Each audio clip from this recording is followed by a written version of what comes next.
Hello කාලෙකට පස්සේ අවුරුදු ගානක් අතීතයට ගියා වගේ දවසක්.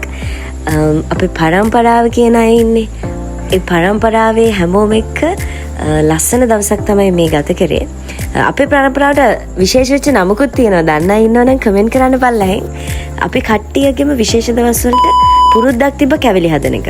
මේ කැවිලි හදන කැවුම් හදන දෙන්න හරි දක්ෂයි. මේ දෙන්නට විතරමයි අපේ පරම්පරාවෙන් කැවුම් හදන්න පුළුවන්. එක්කෙනෙක් අම්මා, අනිත් එක්කෙනා චාන්දිනන්දා. චාන්දිනන්දව නම් තකහණි ඉතාලියෙන් ගෙන්නුවේ කැවුම් ටික හදාගන්න.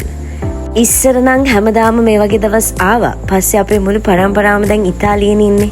ඒ නිසා දැන් හරිම අඩුයි මේ වගේ දවස්. ඉතින් අපිට මේවා හරි විශේෂයි දැන්.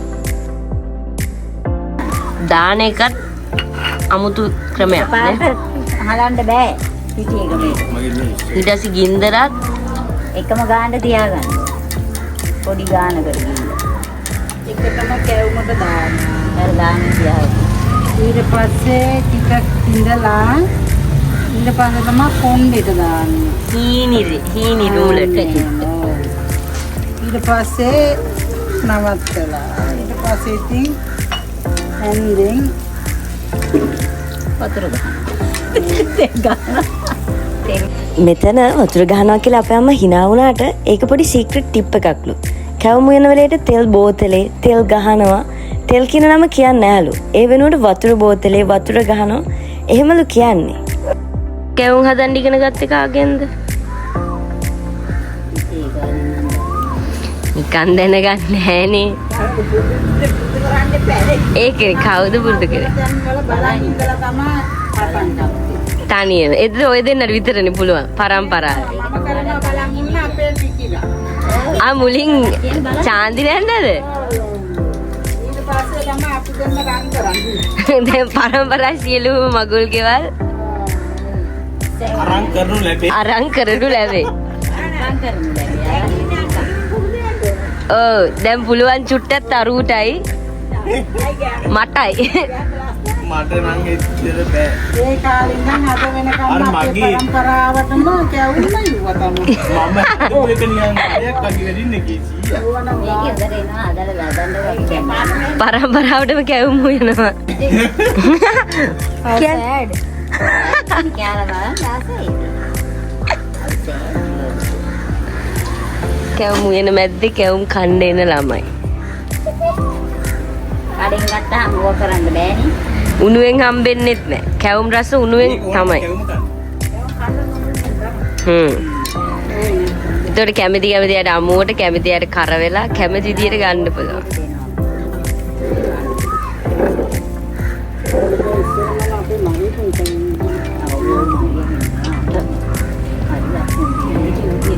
එකම ගානට කැම සෙට් එක වෙනවා හරි. එයා තමයි අපිට කිව්වා එතන අපි ආයි බලන්න ඉන්නවනේ. පුරුදු කියන්නේ යා වෙනවා බලන්න තමයි ඉන්නේ. මේ සියලුම කැවුම් මරී පුංචට උපහාර පිණිස. Oh my god! Wow!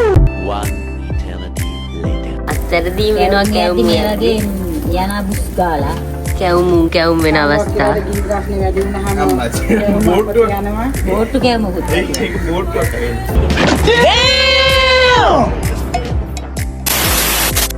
අද නම් මම වැඩි වොයිස් කරන්නේ නැහැ. මොකද අපි අපේ කට්ටියගේ කතා ටික අහමුකෝ. ඒවා හරි රසබරයිනේ. මේ කැවුම් නම් මුට්ටියකට දාලා බඳින්න ඕනි කියන එක මගේ ආසාව. හින්දා මම ඒ වගේ දේවල් කරනවා. ඊට පස්සේ අපි අද කැවුම් හැදුවා. තව ගොඩාක් කැවිලි හැදුවා. ඒ හදන ගමන් මේ අපේ පොඩි අය අපිට අච්චාරු හදන්න ගම වටේම තියෙන එක එක පළතුරු අරන් එනවා. මේවට බාධා කරන්න අපේ අම්මත් හැමතිස්සෙම දැන් එනවා. අමාරුවෙන්ම සුද්ධ කර ලෑස්ති කරන ඇස්සේ මැද්දෙන් ඇවිල්ලා කෑලි ඉල්ලනවා. රසයිද?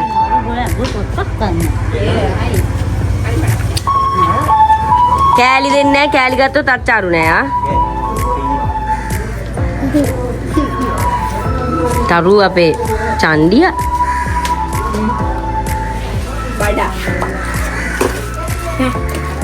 අඹ ජම්බු හැමදේම කඩාගෙන එනවා අපේ පොඩ්ඩෝ. අද මේ හදපු කිසිම කෑමක රෙසිපි එකක් නම් ගන්න බැරුව ගියා. මොකද එකක් හදලා ඉවර වෙද්දි තව එකක් හදලා නෙමෙයි ඔක්කොම එකපාර එක එකන හැදුවේ. ඒ නිසා රෙකෝඩ් කරන්න අමාරුයි. මේ අච්චාරු වලට හැමදේම තියෙන ගෙදර තියෙන ඔක්කොම දේවල් දානවා. දාලා කොහොමරි කොටලා හදා ගන්නවා. අනිත් ඒවත් හැමෝම හදනවා. ඊට පස්සේ මම භාගෙන් භාගෙ රෙකෝඩ් කරනවා. මේ vlog එක කෑම ගැන නෙවෙයි. කෑම හදන අපේ ආදරණීය පරම්පරාවයි ගැන. ඉස්සර ඉඳන් අපි මෙහෙම හවසට එකතු වුණාම අච්චාරු හදනවා, එල්ලි ගහනවා. ඉස්සර නම් අපේ මේ වටේම ගල් 6-7ෙම ලස්සන පොඩි අක්කලා ගොඩකුත් හිටියා. ඒ හැමෝම දැන් ඉතාලියේ. ඔයාලා ඔක්කොම මතක් කරලා තමයි මේ වීඩියෝ එක දාන්නේ. අම්මෝ වැඩි චූට්ට දන ඔය එන්ජින් එක දා. එපා නේ දාන්න සීනි දානවා තව. ඔය දෙන්න දාන්න දැම්ම හැදි දෙක මමත් ටිකක් ගම්මිරිස් වගේ පොඩ්ඩක් හරි සැරයි. දැන් ඔය ගොඩක් ගම්මිරිස් දාන කියලා මම සැරට කන්න ආසයි. දැන් මෙතනත් ඔය මම ඔය බනිනවා හැමෝටම මස් කරන්න ඔය සේරම කියලා.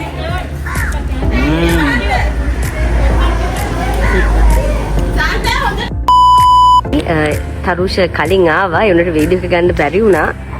හින්දා ආයේ එනවා. හරිද රීටේක් එක. හරිද? මේව තමයි behind scenes. ඔන්න නැවත එනවා. ඒකට අපි ආයේ මුලින් ඉඳන් වගේ ඔන්න ගන්නවා. ඔන්න බලන්න රංගපෑම හරිද? අපේ තරුව ඉතින් දක්ෂකමයි ලස්සනයි දෙකම තියෙන නළුවෙක්නේ. මේ නම් අපේ නිහාරා මේ කෑම හදන එක එක්කෙනා. නිහාරා තමයි කේක් වලට ස්පෙෂල්. නිහාරා තනියම කේක් හදලා අරන් ආවේ. මේ අපි මුං කැවුම් වල මැද්දෙන් තියෙන අර පේස්ට් එක අන්න ඒක හදන විදිය. ඔය මුං ඇටයි පිටි ගොඩක් දේවල් දානවා. ඒව තමයි ඔය හදන්නේ.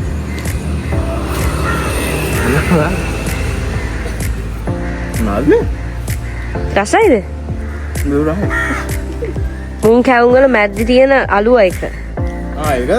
අමුයි. තායි. උත්සවයක් වුණාම ඉතින් එක එක්කෙනා බෙදාගෙන එක කැම ජාති හදනවනේ. අම්මලා කැවුම් හදනවා, කට්ටිය කේක් හදනවා, අපි පුංචිය සල්පිට්ටු හදනවා. ඒ කියන්නේ එක එක්කෙනාට ස්පෙෂල් වෙච්ච දක්ෂතා ටික තියෙනවා. හැබැයි මේ ඉන්නේ චාන්දි නැන්ද. එයා නම් ඔක්කොම දන්නවා. එයා තමයි පොඩක් හැම එකම වගේ දන්න කෙනා. මේ අපි ඉතින් මොන හරි ඉතින් වැඩක් කර ඉන්නවා මේ මැද්දට වෙලා.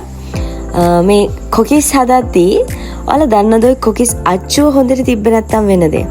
අච්චුව හොඳයි නම් ඔන්නම ගැලවෙනවලු. එහෙම නැත්තම් ඔන්න බලන්න ඊළඟ සැරේ අපේ අම්මට හම්බුනේ හරි නැති අච්චුවක්. ඒ වෙලේදී අච්චුවේ අයිතිකාරයයි. ඒක හදපු එකයි. වටේ ඉන්න අය හැමෝම හොඳ වයින් වචන ටිකක් අහගන්න. ඔන්න මේ වගේ අච්චුව හොඳ නැත්තම් හරියට ගැලවෙන්නේ නැහැ. කොකිස් කියන්නේ රස කෑමක් වුණාට ඒක පොඩ්ඩක් එකින් එක හදද්දි හරිම අමාරු ප්‍රොසෙස් එකක්. ඊළඟට බලන්නකො කොකිස් හදන අලුත් අමුත්තා. එයා තමයි මේ ක්‍රිස්තියානි කරන්න යන ළමයාගේ තාත්තා. එයාගේ පළවෙනි කොකිස් එක තමයි මේ. හරි පොඩ්ඩක් ඉන්න පොඩ්ඩක්. ඒක තමයි පළවෙනි කොකිස් එක. පළවෙනි කොකිස් එක. දැන් දාවෙනුයි පළවෙනි කොකිස්. දැන් දෙන්නම් කොකෝ අර එයාට පළවෙනි කොකිස් හිහිනේ. මේ ගාසාගේ කොකිද? Facebook දා.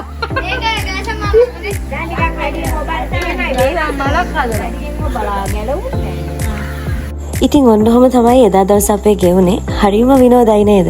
ඒ වගේ දවස් ජීවිතේට එන්න ඕන. මේ ඔක්කොම කැවිලි හැදුවේ මේ චූටි බබාගේ ක්‍රිස්තියානිය වෙනුවෙන්. ඔයාලත් ලස්සන දේවල් බලන්න, පවුලත් එක්ක එකතු වෙලා කරන විනෝද දේවල් බලන්න එකතු වෙන්න මගේ YouTube channel එකත් එක්ක.